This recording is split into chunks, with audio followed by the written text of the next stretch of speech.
Hello everyone, my name is Andrea Villarreal and today I will discuss with you the importance of why women should enlist in the military. A lot of us as women really don't give much credit to the women who do put themselves out there in line for us, not just for us but also for their families.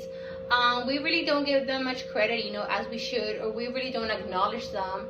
And it's very important for us to see the huge role they play in our lives, not just in our lives but for younger generations. Military, it all depends on the branch that you want.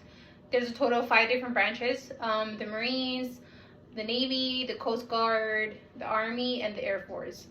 It depends which one fits your skills and which one you would prefer to be with it in the long run. Everybody has a different choice, obviously. Women first started enlisting in the military around 1943 in the American Revolution. There was a woman named Esther Blake who enlisted in the Air Force. She was the first woman to ever enlist in the military whatsoever. Her courageous act, she did make a huge impact on a lot of other women, and those women also considered enlisting in the military, or give it a thought, because it's not something that a lot of women did back in the day. It was mostly like a man job. The military, one of the things that is still going on is sexual assault. That is something that they're still haven't really put a stop to it, not just in women but also in men. It is something that really they should put an end to it, or they should consider it more.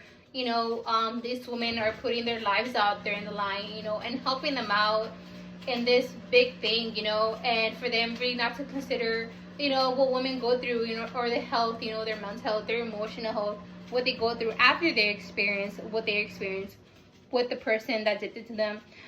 They really don't deserve that, and that's something that needs to be that's something that has to be stopped. One of the branches that has the highest sexual assault is actually the Navy, and mostly it happens when they're overseas and it's in the ship.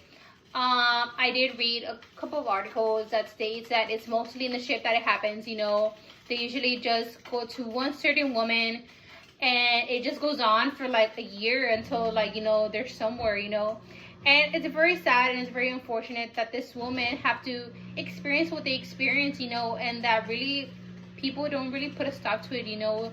They just let it continue, or they don't do more about the situation than they should. And sexual assault in the military, the rate is very low. And I read this article about a couple of men that they were experiencing. Everybody was in a different branch, but they explained what was going on and the way how it happened and the age that they are right now. When it happened when they were so young, they were babies. And it's great that they're able to talk about it now, and really put the information out there that it's still going on. They really haven't done much about it.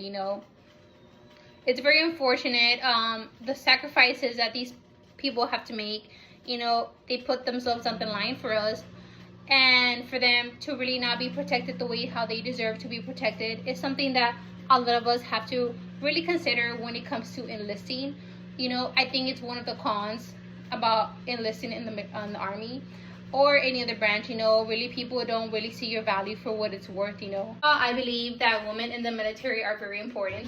They bring a lot of knowledge and skills to certain jobs that man really can't fulfill, because they don't have the skills that a woman has, that they just don't. And it's not because they don't have them, it just doesn't come naturally the way how they should. And that's something that is very important, for any military branch, and it's something that we have to consider. What knowledge do we have, or what value do we have as women that we can bring to the table that these men can't when it comes to enlisting in the branches. I would also like to take a moment and thank everyone for hearing me out today. I really appreciated, the information that I made, the research that I made on why women should enlist in the military. It's very important and something that we all need to take in consideration a little bit more often than we usually do. That way we can show appreciation for these women that they make, and the impact that they make in our lives, and for the younger generations and also for future generations. And it's very important for us to thank them whenever we can, whenever we see them around the store, the drive-thru at the stores, or we run into them anywhere, and show some form of appreciation for them for everything they do for us.